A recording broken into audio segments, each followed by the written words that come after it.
라디오에서 흘러나온 목소리는 여자의 것이었습니다. 떨리고 희미했지만 분명히 무언가를 호소하고 있었어요. 말수는 다이얼을 조심스럽게 돌려봤지만 주파수를 바꿔도 그 목소리는 계속 들렸죠. 마치 라디오가 아닌 다른 곳에서 울려 퍼지는 것처럼 느껴졌습니다. 딸을 찾아주세요. 제발 우리 수연이를. 정자가 몸을 뒤로 빼며 손으로 입을 막았어요. 얼굴이 새하얗게 질렸죠. 그는 원래 이런 이야기에 약했습니다. 귀신 이야기만 나와도 밤새 잠을 못 이룰 정도였으니까요. 하지만 영숙은 달랐어요. 라디오의 귀를 바짝 갖다 대며 중얼거렸습니다. 요 드라마 아냐? 요즘 라디오에서도 이런 거 하잖아.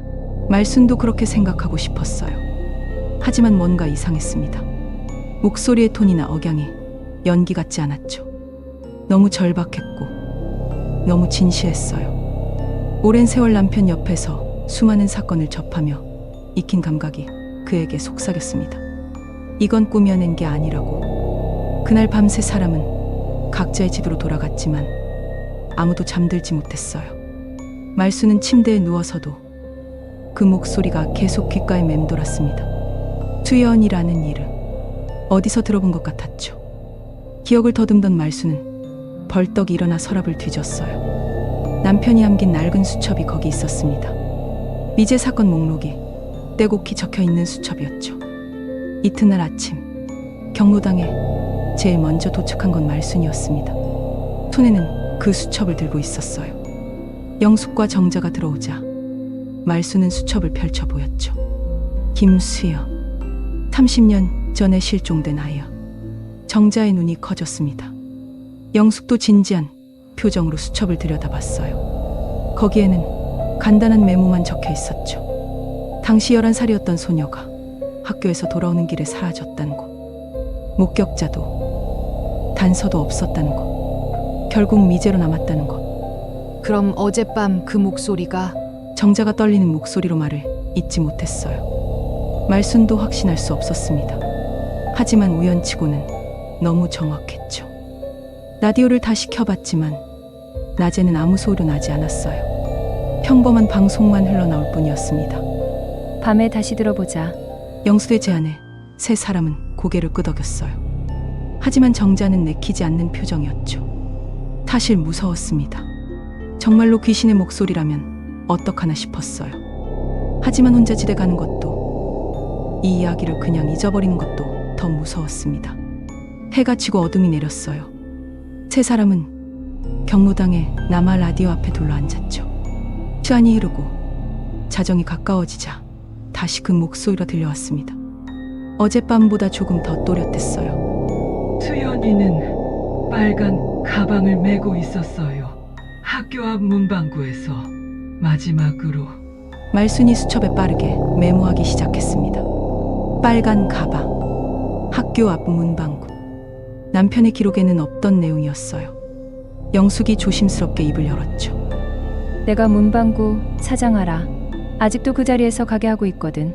다음날 세 사람은 학교 앞 문방구를 찾아갔습니다.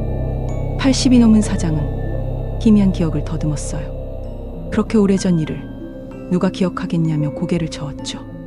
하지만 말순이 구체적으로 날짜와 상황을 이야기하자 사장의 표정이 변했습니다. 아, 그때. 그 아이 맞네. 공책을 사러 왔었어. 그런데 돈이 모자라서 울먹이더라고. 새로운 단서였어요.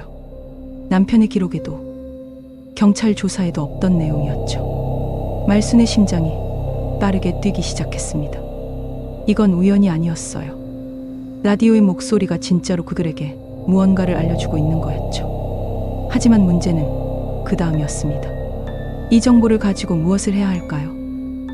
30년이 지난 사건이었어요. 경찰도 포기한 미제 사건을 60대, 70대 할머니 셋이 해결할 수 있을까요? 말수는 남편의 수첩을 꼭 쥐었습니다. 할 수 있을지 없을지는 모르겠지만 해야 한다는 생각이 들었어요. 그 목소리가 자신들을 선택한 데는 이유가 있을 거라고. 정자는 여전히 두려웠지만 친구들과 함께라면 견딜 수 있을 것 같았어요. 영숙은 이미 동네 사람들에게 수소문을 시작했죠. 세 사람은 서로를 바라보며 조용히 다짐했습니다. 끝까지 가보자고. 그 아이의 목소리에 답해주자고. 비록 그것이 귀신의 목소리일지라도, 아니면 자신들의 상상일지라도 이 여정을 포기하지 않기로.